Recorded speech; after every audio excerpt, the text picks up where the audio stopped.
Well, tonight, more people are calling for a local school superintendent to be fired. Posters now popping up around the city demanding that something be done. New at 6 o'clock, Aria Janelle hears from board members about the controversial school leader. This photo was sent to us from a 19 News tipster of a poster that's hanging up in downtown Akron. It has the face of Akron Superintendent Dr. Michael Robinson on it, and it says, "Expel the school bully." It's the latest piece in a web of controversy. Akron Public Schools Superintendent Dr. Michael Robinson is in his second year of a 5-year contract with the district.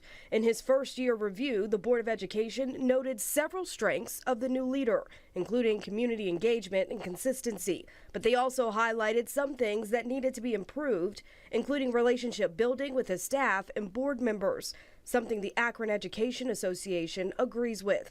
I spoke with their president, Pat Shipe, earlier this week about their concerns. We and other labor unions and community members have served up clear and concise evidence of this wrongdoing when their own board members have filed actions saying that they're being bullied by the superintendent and nothing is happening. We have to question that. The association's attorney tells me Robinson has been accused of inappropriate behavior, including intimidation, retaliation, bullying, and communication issues. The Board of Education has started an internal investigation and tells me they won't be responding to any questions until that's finished. But with these posters now popping up, some board members are speaking out.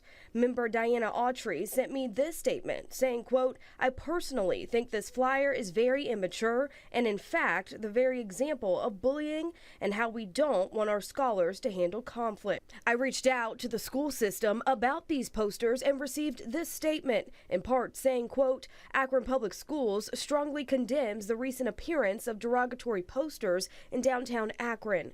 These posters displaying the superintendent, along with a copy of the district logo, are not only offensive and unproductive, but they do not reflect the values of our city or district, and may also constitute a defacement of public property." But the Teachers Association attorney has a different take, sending me this statement saying in part, quote, "The flyers are the public's response to the administration's gaslighting." For 19 News, I'm Aria Janelle.